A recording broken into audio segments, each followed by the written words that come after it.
next speaker, wouldn't your heart be filled with dread? Would you be absolutely terrified? Now I see a number of recording devices, cameras, phones pointing this way. Could we just make sure that they're all please switched on?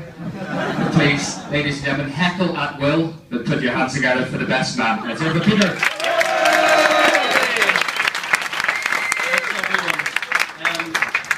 10 minutes ago I was quite nervous, but now I am really looking forward to this evening. Good afternoon. If I could please have your attention, my name is Peter, and the time has come for me to stand up and make a complete and utter fool of myself. Something for which I have natural talent, so this should be.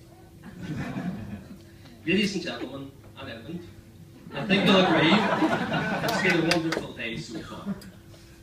Fiona, you look absolutely stunning, whereas Edmund just looks stunned. But let's not be premature. Before I begin to regale you with fanciful tales of your debonair groom, I'd firstly like to thank some of the people in Edmund and Fiona's lives who have played an important role in making today possible. Firstly, to the mother and father of the bride, Helen and Jerry. You will all agree they have produced a kind, beautiful, and no doubt tolerant daughter, and she is a credit to you both.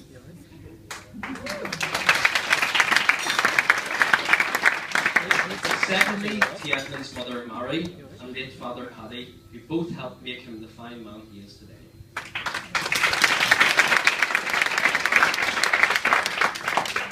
Also to the beautiful bridesmaids, Elena, Denise, and Mary, for fulfilling their duties with elegance and grace throughout today's proceedings.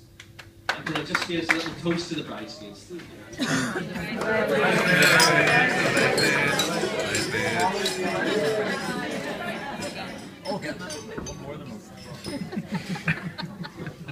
And of course, the adorable flower girls, Isabella, Sophia, and Holly.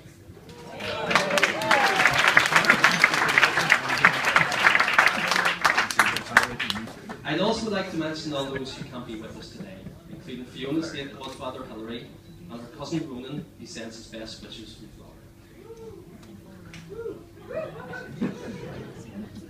And now, let's talk about my friend Edmund. Edmund was born on the 5th of September 1975, and he shares a birthday with such notables as Seamus Heaney, Arnold Schwarzenegger, and Ayrton Senna.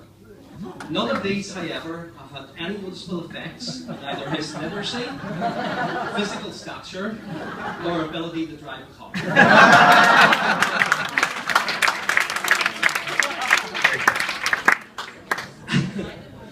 I first met Edmund at primary school, where his knack for self-preservation came to the fore.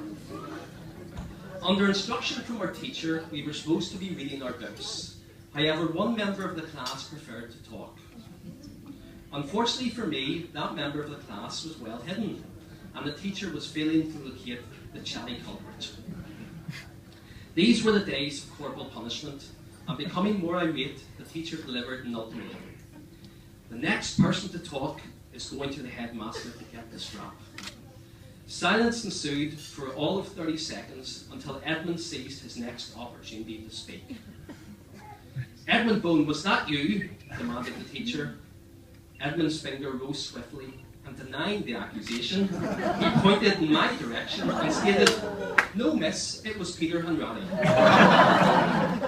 Talk about a rabbit in the headlights.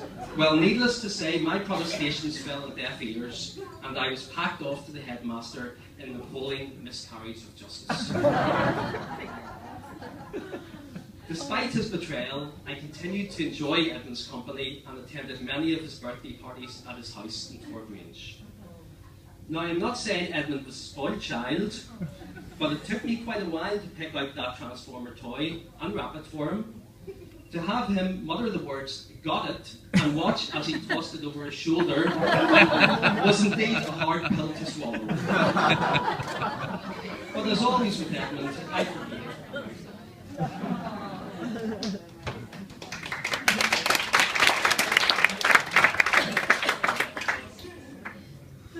As we got older, we ended up going to separate schools, but nevertheless, we always retained each other's company. and many of Edmund's childhood traits remained. For those that know Edmund well, you will be familiar with many of these. For those that don't, let's examine them in some depth. This may take a while, so if anyone needs a toilet break, now might be a good time. Earlier I touched on his art of self-preservation. Fiona, you don't have to worry about any late night visits to the police station or casualty department because Edmund will always be the first to run from a fight. He also once stood by and laughed as I got mugged by a group of 6 transvestites.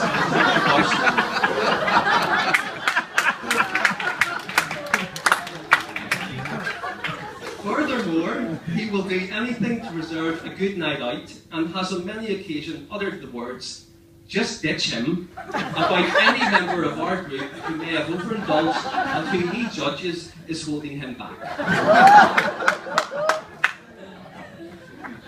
Another childhood trait still evident today is his love of toys, animals, technology, and all things obscure. Mint is the word he will commonly use to describe these things. From talking South Park dolls to figurines from the recently released Hobbit movie, Edmund has undoubtedly wasted many thousands of pounds over the years indulging his hobbies. If Michael Jackson had Neverland, Bubbles the Chimp, and an oxygen chamber, then Edmund probably had the affordable equivalent and maintains a childhood love of corgi dogs that is undiminished to this day. I also have it on good authority that Edmund would like to start a family as soon as possible. And has already sounded out Battersea Dogs Homes about adopting some of their strays. Fashion has always played a big part in Edmund's life. There was his Burberry phase in the late 90s, topped off with authentic checked Burberry cap, but sadly he lacked the obligatory Asbo. There are the bright yellow or green trainers, and the bright yellow and green trainers, the obscure football tops, the chunky watches, and who can forget his unique ability to sport a white woolen polo neck jumper in the midsummer heat. There is also some debate as to his original hair colour. From memory, I judge it to be sandy to red. However, there was a time when it was jet black, as a result of some non-permanent hair dye. A nice look, you may think, but unfortunately it led to him being substituted during the Tesco football match when the heavens opened and the dye ran into his eyes, rendering him blinded and a cross between Robert Smith from The Cure and the Coal Man.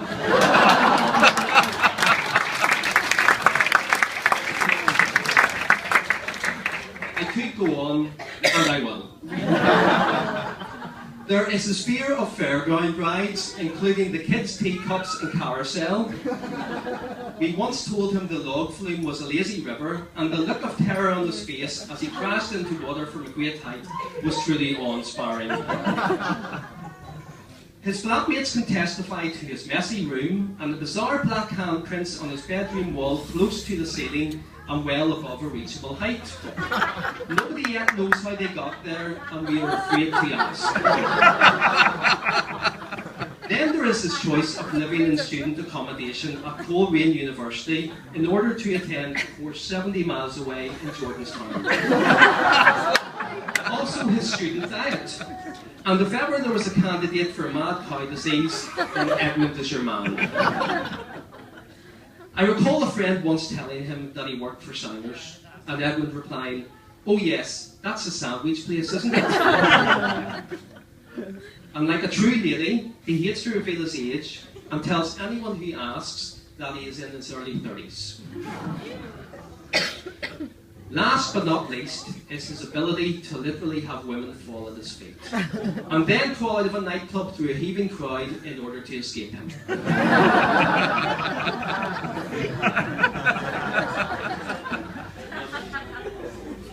All of these anecdotes and eccentricities help make Edmund the guy we know and love.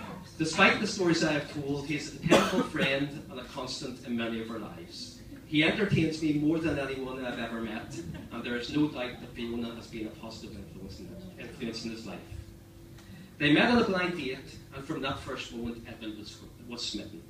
He settled down, towed the line, and he dotes on his Fifi. They've been together for a few years now, and I can't think of a single couple more perfect for each other. She brings out the good side in him, which takes a lot of effort. In fact, I'd say she's made him a better person since they've been together. Fiona, I'd like to thank you on behalf of humanity for that. So if everyone would like to join me in a toast to the new Mr. and Mrs. Bone, Edmund and Fiona. May your love be mothered enough to survive the terms, and your passion to love last forever. Ladies and gentlemen, the bride and groom.